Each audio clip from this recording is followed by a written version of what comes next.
Doctor Baba Saheb Ambedkar open university.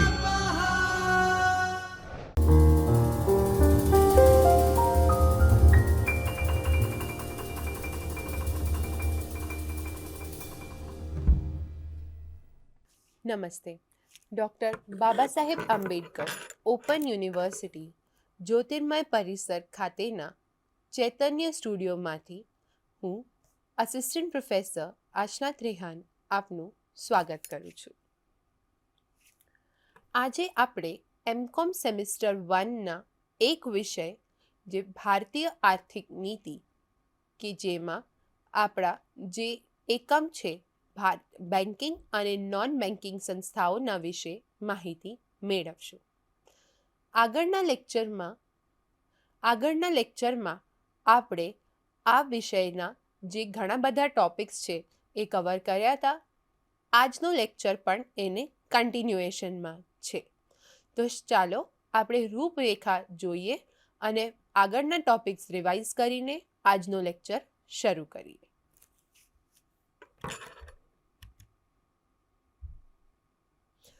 રૂપરેખામાં પ્રસ્તાવના, બેન્કિંગની વ્યાખ્યા, ભારતીય રિઝર્વ બેંક અને તેના મુખ્ય કાર્યો, ભારતીય બેંકોનું માળખું, વાણિજ્ય બેંક અને તેના કાર્યો. આટલા બધા ટોપિક્સ છે એ કવર આપણે કરી દીધા હતા. આજના લેક્ચરમાં જે રિમેનિંગ ટોપિક્સ છે વાણિજ્ય બેંકોના પ્રકાર, સહકારી બેંકો અને તેના કાર્યો, ભારતમાં બેંકોનો ઇતિહાસ, આધુનિક બેન્કિંગ પ્રણાલી, મૂડી પર્યાપ્તતા, નોન પરફોર્મિંગ એસેટ્સનું સંચાલન, પછી નોન બેન્કિંગ જે સંસ્થાઓ છે એના વિશે અને તેના મુખ્ય કાર્યો, એના પ્રકાર, બેન્કિંગ અને નોન બેન્કિંગ સંસ્થાઓ વચ્ચેનો મુખ્ય તફાવત, નોન બેન્કિંગ સંસ્થાઓનો ઇતિહાસ અને તેનો વિકાસ, રિઝર્વ બેંક સાથે નોંધાયેલી નોન બેન્કિંગ ફાઇનાન્સ કંપનીના પ્રકાર, ભારતની વિવિધ નોન બેન્કિંગ સંસ્થા અને અંતે આ એકમનો સ્વાધ્યાય. ભારતીય બેંકોનું માળખું આપણે આગળના લેક્ચરમાં કવર કર્યું હતું. આજનો લેક્ચરમાં આપણે આને રિવાઇઝ કરીશું. તો ભારતીય બેંકના માળખુંમાં જે આરબીઆઈ છે આપણી મધ્યસ્થ બેંક એ સૌથી મોટી એટલે કે સૌથી ઉપર છે. પછી આપણી પાસે છે એના બે ટાઈપ્સ છે, શેડ્યુલ્ડ બેંક અને નોન શેડ્યુલ્ડ બેંક. આગળના લેક્ચરમાં આપણે વાંચ્યું હતું કે શેડ્યુલ્ડ બેંક આરબીઆઈ પાસેથી લોન માંગી શકે છે પણ એને એના રૂલ્સ પણ ફોલો કરવા પડશે. નોન શેડ્યુલ્ડ બેંકને કોઈ રૂલ ફોલો નહીં કરવા પડે પણ એ લોન પણ માંગી શકે નહીં. શેડ્યુલ્ડ બેંકમાંના બે પ્રકારો જે વેપારી બેંકો અને સહકારી બેંકો હતા એના વિશે આપણે માહિતી મેળવી હતી. વેપારી બેંક થઈ ગયું હતું પણ સહકારી બેંક હજી બાકી છે.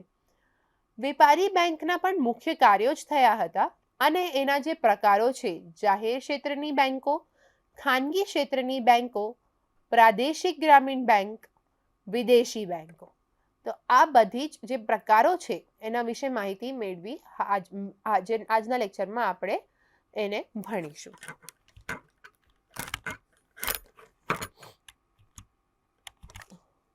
વાણિજ્ય બેંક લોન અને ધિરાણ પણ આપે છે. તો આગળના લેક્ચરમાં આપણે જેના મુખ્ય કાર્યોમાં પહેલું મુખ્ય કાર્ય જે હતું થાપણો સ્વીકાર કરવાનું એ કરી લીધો હતો.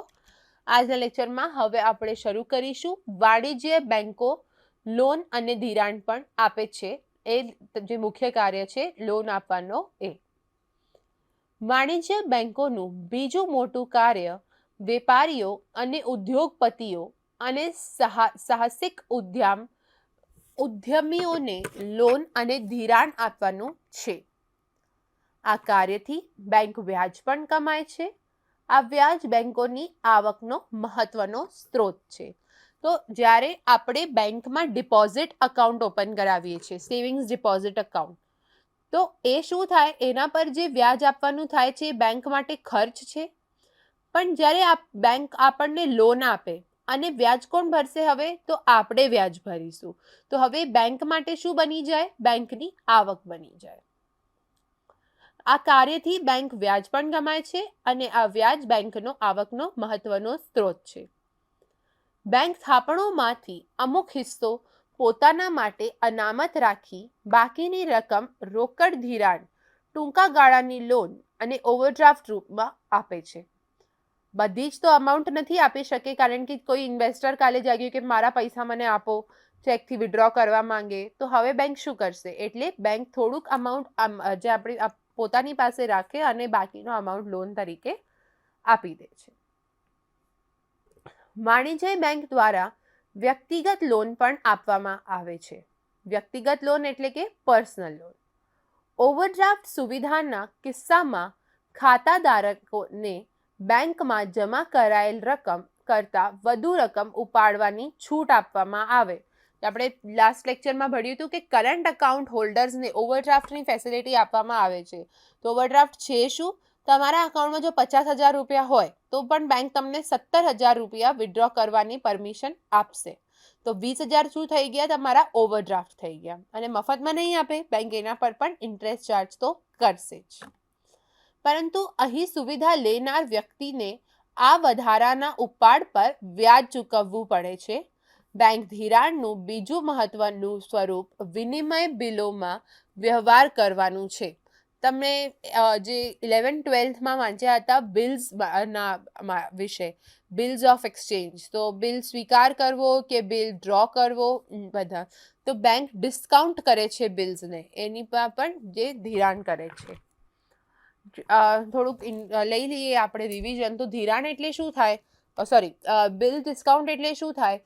તમારી પાસે 100 રૂપિયાનું બિલ પડ્યું છે જે મેચ્યોર થશે 1 મહિના પછી, પણ તમે આજે પૈસાની જરૂર પડી ગઈ. તો બેંક શું કરશે? બેંક કરશે એ બિલ તમારી પાસેથી લઈને તમને 95 રૂપીસ આપી દેશે. તો 5%નું બેંકે ચાર્જ કર્યું ડિસ્કાઉન્ટ આપણા પાસેથી, અને 95 રૂપીસ આપણને મળી ગયા. તો હવે જે 100 રૂપિયાનું 1 મહિના પછી જે બિલ મેચ્યોર થશે, એ કોની પાસે જશે? જે પૈસા આપશે બિલ હોલ્ડર, એ જશે બેંકની પાસે, બિલ એક્સેપ્ટર. વિદેશી વેપાર ધિરાણમાં સહાય કરે છે. ત્રીજો મુખ્ય કાર્ય છે વાણિજ્ય બેંકો તેના ગ્રાહકને ધિરાણ આપીને વિદેશી વિનિમય બિલ સ્વીકારીને વિદેશની વેપારમાં પણ મદદ કરે છે. વાણિજ્ય બેંકના અન્ય વધારાના કાર્ય. તો વાણિજ્ય બેંકો તેના ગ્રાહકોને એજન્સી સેવા પણ આપે છે, એજન્ટની તરીકે. દાખલા તરીકે તમારા જે સપોઝ તમારી કોઈ ઇન્વેસ્ટમેન્ટ પ્લાન હોય જેમાં દર મહિને તમારા 1,000 રૂપિયા જમા કરવાના થાય છે, તો બેંક શું કરશે? બેંકમાંથી ડાયરેક્ટ ડિડક્ટ થઈ જાય છે. કેટલીક વાર આવી ફેસિલિટી આપે છે બેંક. પછી વાણિજ્ય બેંકો ગ્રાહક વતી ડિવિડન્ડ અને ચેક દ્વારા નાણાંની ચૂકવણી કરે છે. તો ડિવિડન્ડ આપણને જે ડિવિડન્ડ મળવાનું હોય એ ડાયરેક્ટ આપણી બેંકમાં થઈ જાય છે. બેંક ગ્રાહક વતી શેર અને ડિબેન્ચરની ખરીદી અને વેચાણ પણ કરે છે. જો તમારે ડીમેટ એકાઉન્ટ એ બેંકમાં હોય તો શેર અને ડિબેન્ચરની ખરીદી અને વેચાણ પણ ત્યાંથી થઈ શકે છે. બેંક ગ્રાહકો વતી ટેલિગ્રાફિક ટ્રાન્સફર, તારથી નાણાંની તબદીલી કરી બેંક દ્વારા જુદા જુદા સ્થળોએ પૈસા ચૂકવે છે. આજના દિવસમાં આની વેલ્યુ થોડીક ઓછી થઈ ગઈ છે, કારણ કે NEFT, RTGS અને IMPS અને નેટ બેન્કિંગ જેવા આપણી પાસે ઘણા બધા ઓપ્શન્સ રેડી થઈ ગયા છે. આમ વાણિજ્ય બેંકો મધ્યસ્થીનું કામ પણ કરે છે અને તેના માટે ફી પણ વસૂલે છે. વધારાની આવશ્યક સેવાઓ પણ આપે છે. વાણિજ્ય બેંકો સોનાના તથા અન્ય ધરેણા દસ્તાવેજ, રોકાણના કાગળો, શેર સર્ટિફિકેટ, દસ્તાવેજ વગેરેને રખેવાળી માટે લોકરની સુવિધા પણ આપે છે. આગળ આપણે જોઈશું વાણિજ્ય બેંકનો પ્રકાર. તો જાહેર ક્ષેત્રની બેંકો. જાહેર ક્ષેત્રની બેંકો એ છે જેમાં સરકારનો જે રોલ છે, સરકારનો જે ઇન્વેસ્ટમેન્ટ છે એ 51% કે એના કરતાં વધારે હોય, અને આમાં સ્ટેટ ગવર્મેન્ટ પણ હોઈ શકે, સેન્ટ્રલ ગવર્મેન્ટ પણ હોઈ શકે, રિજનલ ગવર્મેન્ટ પણ હોઈ શકે, અને આનો કોઈ પણ કોમ્બિનેશન પણ હોઈ શકે છે. જ્યારે કોઈપણ જાહેર સૂચિબદ્ધ બેન્કિંગ કંપનીની શેર મૂડીમાં ભારત સરકાર 51% કરતાં વધુ હિસ્સો ધરાવે તો આવી કંપનીને જાહેર ક્ષેત્રની કંપની, જાહેર ક્ષેત્રની બેંક કહેવામાં આવે છે. જાહેર ક્ષેત્રની બેંકમાં એક મોટો હિસ્સો સરકારનો હોય છે. આ બેંકને રાષ્ટ્રીયકૃત બેંકો પણ કહેવામાં આવે છે. આ રાષ્ટ્રીયકૃત બેંકો દેશના થતા કુલ વ્યવહારનો આશરે 75% હિસ્સો ધરાવે છે. તો આ જે વસ્તુ છે એ યાદ કરવાની છે કે 75% હિસ્સો કોનો છે, તો જાહેર ક્ષેત્રની બેંકોનો છે. કારણ કે આજે તમે કોના પર વધારે ભરોસો થશે, પ્રાઇવેટ કે સ્ટેટ બેંક? તો સ્ટેટ બેંક જે હોય એટલે કે પબ્લિક સેક્ટર બેંક્સ જે હોય. ભારતીય state bank, Punjab national bank, bank of Baroda, bank of India, Canara bank, union bank of India, Indian bank, Indian overseas bank, UCO bank વગેરે જાહેર ક્ષેત્રની બેંકો છે. ખાનગી ક્ષેત્રની બેંકો. ખાનગી ક્ષેત્રની બેંકો રાષ્ટ્રીયકૃત બેંકની જેમ જ કામ કરે છે, સેમ રીતે જ કામ કરે છે. માત્ર એટલો જ તફાવત છે કે આ બેંકમાં મોટો ભાગનો હિસ્સો ખાનગી માલિકીનો હોય છે. ખાનગી ક્ષેત્રની બેંકમાં ઇક્વિટીનો મોટો હિસ્સો ખાનગી હિસ્સેદારો અથવા કંપનીઓ પાસે જ હોય છે. ખાનગી ક્ષેત્રની બેંકો પણ મોટા ભાગે નાણાકીય પ્રવૃત્તિઓથી સંબંધિત લોન અને અન્ય ઉત્પાદનો પ્રદાન કરતી થાપણોને રાખી નફો મેળવવાની સેમ જ રીતે કામ કરે છે. ભારતમાં ખાનગી ક્ષેત્રની નામાંકિત બેંકોમાં HDFC, Kotak Mahindra, ICICI, IDFC વગેરેનો સમાવેશ થાય છે. પ્રાદેશિક ગ્રામીણ બેંકો. નામથી જ ખબર પડે છે આ વિલેજર્સ માટે કામ કરે છે, વિલેજ એરિયામાં કામ કરતી હશે. આ બેંકોની સ્થાપના પાછળનો મુખ્ય હેતુ સમાજના આર્થિક નબળા વર્ગ જેવા કે મજૂરો, ખેડૂતો, ગ્રામીણ વેપારીઓ અને નાના વેપારીઓને નાણાકીય વ્યવહાર માટે સરળતાથી ધિરાણ પૂરું પાડવાનો છે. મોટા ભાગની પ્રાદેશિક બેંકો ખાસ પ્રદેશમાં કાર્યરત હોય છે અને ઘણીવાર મહાનગરમાં પણ તેની શાખાઓ હોય છે. મહાનગરમાં ખાસ કરીને આ બેંકો ગ્રામ્ય અને અર્ધ શહેરી વિસ્તારમાં સેવા પૂરી પાડે છે. આ બેંકો રાષ્ટ્રીય પેન્શન યોજના અને નરેગા લાભાર્થીઓ માટે નાણાંની ચૂકવણી પ્રક્રિયામાં સહાય કરીને સરકાર યોજનાઓ ટેકો આપે છે, એટલે કે સપોર્ટ કરે છે. પ્રાદેશિક ગ્રામીણ બેંકો રિઝર્વ બેંક આરબીઆઈ દ્વારા નિયંત્રિત છે અને રાષ્ટ્રીય કૃષિ અને ગ્રામીણ સેવા બેંક નાબાર્ડ દ્વારા તેની દેખરેખ કરવામાં આવે છે.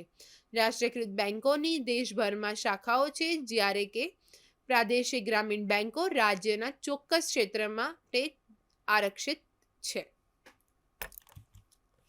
વિદેશી બેંકો. વિદેશી બેંકો એવી બેંકો છે કે જેમનું મુખ્ય મથક દેશની બહાર હોય છે, એટલે કે મેઇન બ્રાન્ચ દેશની બહાર હોય છે. આ બેંકોની વિવિધ શાખાઓ ભારતમાં છે. આરબીઆઈ એ ભારતમાં વિવિધ વિદેશી બેંકોનું સ્થાપના અને સંચાલન માટે વિવિધ નિયમો અને માર્ગદર્શિકાઓ પણ બહાર પાડે છે. વિદેશી બેંકો દેશની કેન્દ્રીય બેંક આરબીઆઈ બેંક અને ભારતની બહાર સ્થિત પિતૃ સંગઠન દ્વારા સૂચવેલા નિયમોનું પાલન કરીને કામ કરે છે. એચએસબીસી bank, city bank, standard chartered bank વિદેશી બેંકો છે જે ભારતમાં પણ કાર્યરત છે. આ સાથે આપણો જે વાણિજ્ય બેંકનો ટોપિક હતો એ પૂરું થાય છે. વાણિજ્ય અથવા વેપારી બેંકો. આપણે ચાર્ટ જોઈશું અને ચાર્ટમાં આપણે આ જે એનો પ્રકારો હતા, જાહેર ક્ષેત્રની બેંકો, ખાનગી ક્ષેત્રની બેંકો, પ્રાદેશિક ગ્રામીણ બેંકો, વિદેશી બેંકો, આના વિશે આપણે ભણી લીધું. હવે આપણે આગળ ચાલીશું અને આપણે જોઈશું સહકારી બેંક શું હોય છે.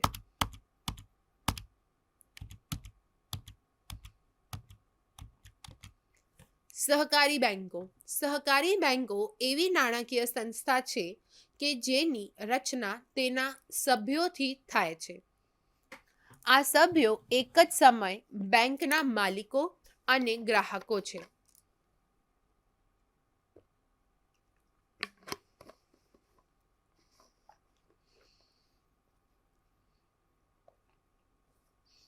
આ સભ્યો એક જ સમયે બેંકના માલિકો અને ગ્રાહકો છે. ભારતમાં સહકારી બેંકો રાજ્ય સહકારી સોસાયટી અધિનિયમ હેઠળ નોંધાયેલી છે. તો આ ધ્યાન રાખવાની બાબત છે કે કોનો અધિનિયમ ફોલો થાય છે. તો સહકારી બેંકો જે છે એ રાજ્ય સહકારી સોસાયટીના અધિનિયમ હેઠળ નોંધાયેલી હોય છે. સહકારી બેંકોને ભારતીય રિઝર્વ બેંક દ્વારા પણ નિયંત્રિત કરવામાં આવે છે.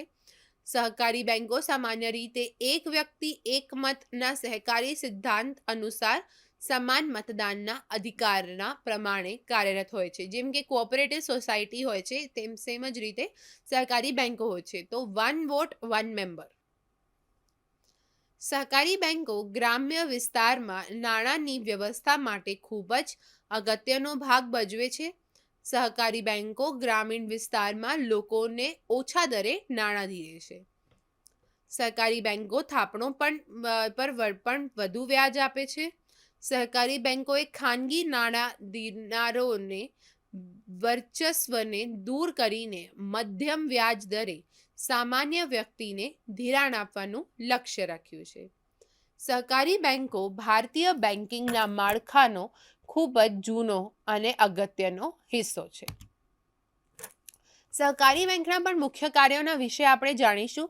તો સહકારી બેંકો આપણે આગળ જોયું હતું કે સહકારી બેંકો કોના માટે કામ કરે. તો જનરલી ગ્રામીણ વિસ્તારમાં એ જરૂરિયાતમંદ લોકો અને ખેડૂતોને આર્થિક સહાય પૂરી પાડે છે.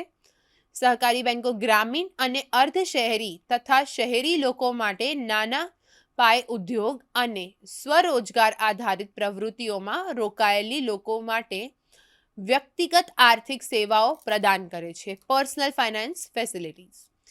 તો સહકારી બેંકોનું મુખ્ય કાર્ય વચેટિયાનું વર્ચસ્વ દૂર કરી ગ્રામીણ લોકોને ઓછા દરે ધિરાણ કરવાનું છે.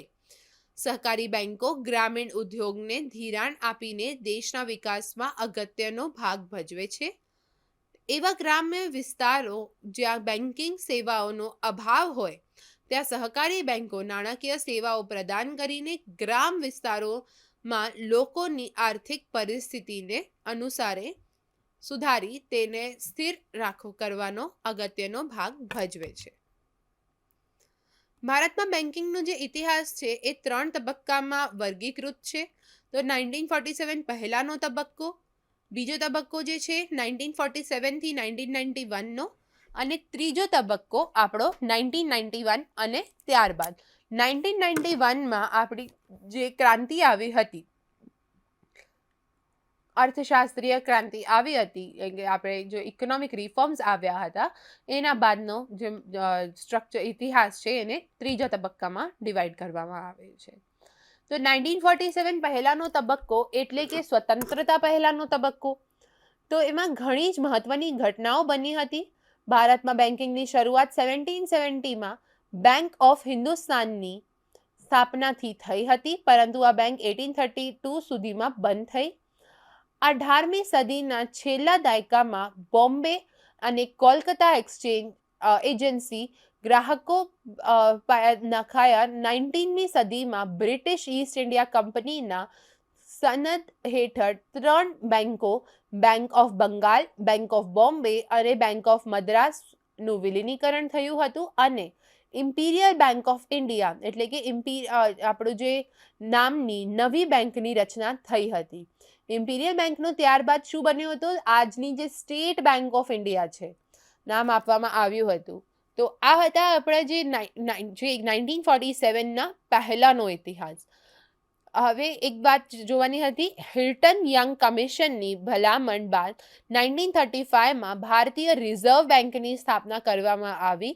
આ સમયમાં બેન્કિંગ વ્યવસ્થા ફક્ત શહેરી વિસ્તારને આવરી લેતી હતી અને ગ્રામીણ અને કૃષિ ક્ષેત્રની જરૂરિયાતને ઓછું પ્રાધાન્ય આપતી હતી.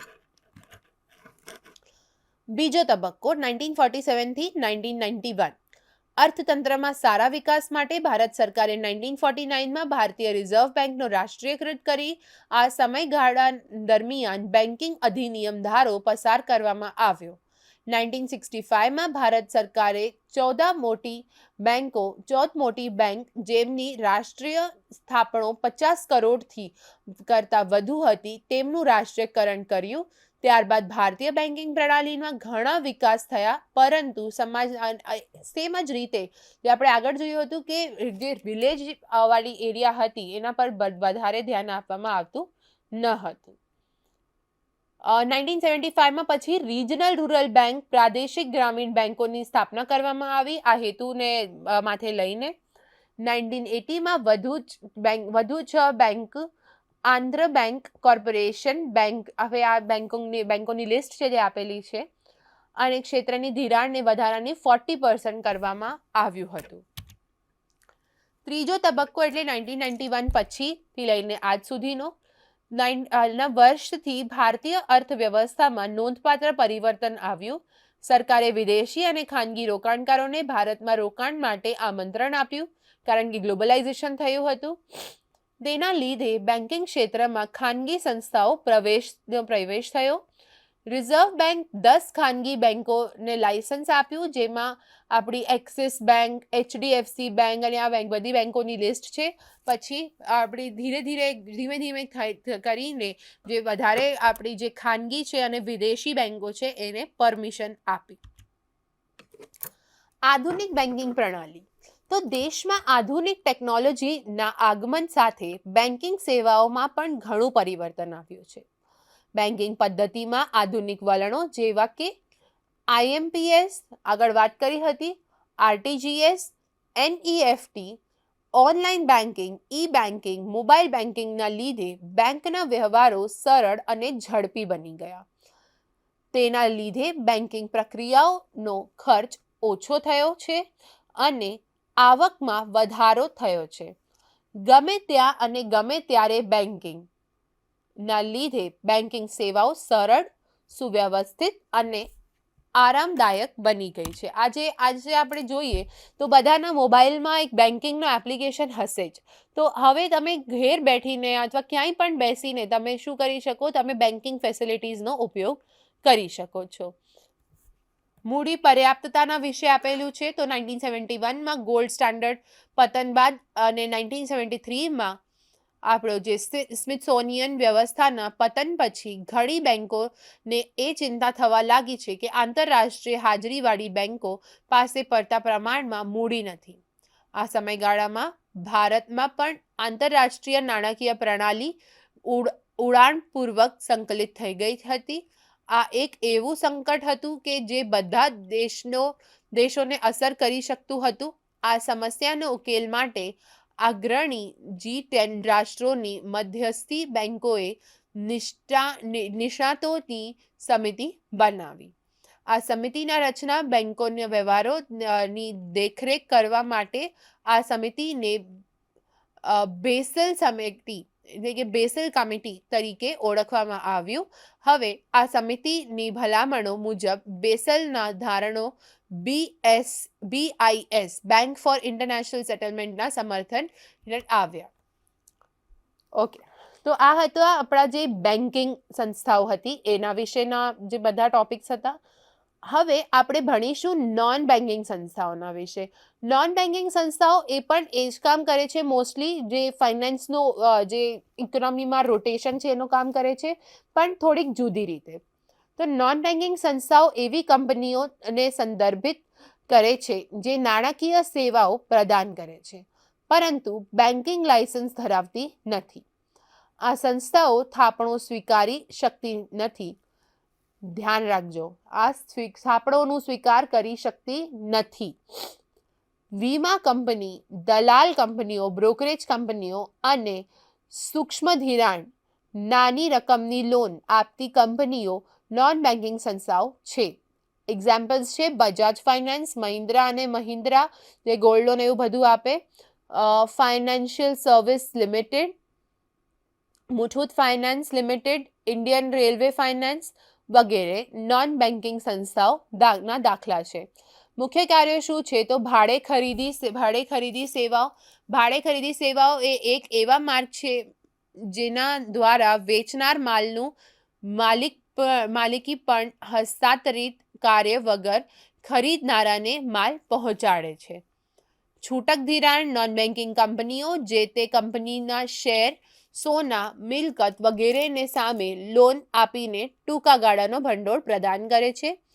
આધારરૂપ વ્યવસ્થા માટે ધિરાણ આ એક એવો વિસ્તાર છે કે જેની દેશની વિકાસ માટે પાયાની સેવાઓ પરી આપે છે. મિલકત સંચાલનની સેવાઓ એસેટ મેનેજમેન્ટ કંપની આ કંપનીઓમાં ફંડ મેનેજર્સ હોય છે જે નાના રોકાણકારો દ્વારા પૂરા પાડવા જે પૈસા જે સ્મોલ ઇન્વેસ્ટર્સ જોડે પૈસા લઈને એ પૈસાને સારી રીતે મ્યુચ્યુઅલ ફંડ્સ કે બધા જે ઇન્વેસ્ટમેન્ટ્સ હોય છે એમાં ઇન્વેસ્ટ કરે છે. ભાડા પટ્ટાઓની સેવાઓ નોન બેન્કિંગ કંપનીઓ મોટી કંપનીઓ તેમજ નાના ઉદ્યોગીકારોને ભાડા પટ્ટાને કરાર માટે પણ ધિરાણ પૂરું પાડે છે. સાહસિક મૂડી ધિરાણ સેવાઓ તો આજે આ કંપની નાના ઉદ્યોગોમાં રોકાણ કરે છે અથવા તો જે કંપનીઓ નવા ધંધાની શરૂઆત કરી રહી છે અને ધંધામાં વૃદ્ધિ અને સફળતાનો દર ઊંચો રહેવાનું તકો વધુ છે એવી કંપનીઓને પણ નોન બેન્કિંગ સંસ્થાઓ નાણાં ધિરાણ પૂરું પાડે છે. આ ઉપરાંત વર્કિંગ કેપિટલ પણ નોન બેન્કિંગ જે સંસ્થાઓ છે એ અરેન્જ કરીને આપે છે. હવે આપણે જોઈશું એના વચ્ચેનો મુખ્ય તફાવત. તો બેન્કિંગ અને નોન બેન્કિંગ જે આપણી સંસ્થાઓ છે એ કામ તો સેમ જ કરે છે કે નાણાંનો રોટેશન કરે છે, પણ થોડાક જે એમના મેથડ્સ હોય છે, મેથોડોલોજીસ હોય છે એ થોડીક જુદી હોય છે. હવે આપણે એના વચ્ચેનો તફાવત જ જોવાનું છે. તો અર્થ બેંક સરકાર માન્ય નાણાકીય મધ્યસ્થી સંસ્થા છે જેનો હેતુ ગ્રાહકોને બેન્કિંગ સેવા પ્રદાન કરવાનો છે. બેન્કિંગ સેવામાં ડિપોઝિટ એક્સેપ્ટ કરવાનો, લોન આપવાનો એ બધું આવી જાય છે. પણ નોન બેન્કિંગ કંપનીઓ પાસે લાયસન્સ હોતું નથી, પરંતુ તે લોકોની અમુક પ્રકારની બેન્કિંગ સેવા પ્રદાન કરે છે. અમુક પ્રકારની એટલે થોડીક જ. નોંધણી બેન્કિંગ નોંધણી બેન્કિંગ કાયદા 1947 હેઠળ થયેલી છે, જ્યારે નોન બેન્કિંગ સંસ્થાઓ કંપનીના અધિનિયમ 1956 હેઠળ નોંધાયેલી છે. તો આ પણ ડિફરન્સ છે. લાયસન્સ બેન્કિંગ કંપનીઓ ભારતીય રિઝર્વ બેંક પાસેથી લાયસન્સ મેળવવાનું કામ કરે છે, લાઈક એમને આવશ્યક છે. નોન બેન્કિંગ માટે કોઈ પણ પ્રકારનું લાયસન્સ હોતું નથી. થાપણો બેંક થાપણો સ્વીકાર કરે છે અને ધિરાણ કરે છે. બેંક વર્તમાન અને બચત ખાતા પણ ખોલી શકે છે. સેવિંગ્સ વાળું કરંટ અકાઉન્ટ, સેવિંગ્સ અકાઉન્ટ એ બધું. નોન બેન્કિંગ સંસ્થા વર્તમાન અને બચત ખાતું ખોલી શકતી નથી. રોકડ અનામત અને ગુણોત્તર અને પ્રવાહિતતા ગુણોત્તર. તો કેન્દ્રીય બેંકો તમામ બેંકો માટે નિયત. હવે જે કેન્દ્રીય બેંક છે આપણી જે મધ્યસ્થ બેંક આરબીઆઈ છે એ ઘણા બધા નિયમો બહાર પાડે છે. જેમ કે તમે કોઈક અમાઉન્ટ રિઝર્વ રાખવાનું થશે. આગળ પણ મેં કીધું હતું કે જે બેંકો છે એ બધી જ અમાઉન્ટને લોન તરીકે આપી નહીં દેતી. થોડુંક અમાઉન્ટ એ પોતાની પાસે રાખવું એ જરૂરી છે. રાખે છે તો નહીં, પણ આરબીઆઈએ મેન્ડેટરી કર્યું છે. તો આવી કોઈ પણ વસ્તુ નોન બેન્કિંગમાં સંસ્થાઓમાં નથી છે. પછી પ્રાધાન્ય ક્ષેત્ર માટે ધિરાણ. તમામ બેંકો માટે કુલ 40% ધિરાણ પ્રાધાન્ય ક્ષેત્ર માટે આપવા ફરજિયાત છે અને વિદેશી બેંકો માટે આ પ્રમાણ કુલ ધિરાણનો 32% છે, પરંતુ નોન બેન્કિંગ કંપનીઓ આવા કોઈ પણ નિયમ સાથે બંધાયેલી નથી. તો આ હતું આપણું બેન્કિંગ અને નોન બેન્કિંગ સંસ્થાઓ વચ્ચેનો મુખ્ય તફાવત. ભારતની વિવિધ નોન બેન્કિંગ સંસ્થાઓનું નામ. તો power finance corporation, Sairam transport finance company limited, Bajaj finance limited, Mahindra અને મહિન્દ્રા ફાઇનાન્શિયલ સર્વિસ લિમિટેડ. આ ઉપરાંત Tata capital finance limited, L&T finance limited, Aditya Birla અને ઘણા બધા એક્ઝામ્પલ્સ છે આપણી પાસે જે આપણી નોન બેન્કિંગ સંસ્થાઓ તરીકે કામ કરે છે આપણા દેશમાં. તો આ સાથે આપણું એકમનું કમ્પ્લીશન થાય છે. આજના લેક્ચરમાં આપણે ઘણા બધા ટોપિક્સ વાંચ્યા જે હતા આપણા જે માળખું હતું બેન્કિંગનું માળખું, એમાં પણ આપણે જે વાણિજ્ય બેંકના અન્ય કાર્યો હતા, પછી એના પ્રકારો હતા એ વાંચ્યા હતા, અને આપણે એની સાથે નોન બેન્કિંગ સંસ્થાઓ વિશે પણ માહિતી મેળવી અને સહકારી બેંકના વિશે પણ આપણે આજે માહિતી મેળવી હતી. હું આશા રાખું છું કે આજના લેક્ચરમાં જે આપણે ભણ્યા એ તમને સમજણ પડી હશે. આભાર. स्वाध्यायः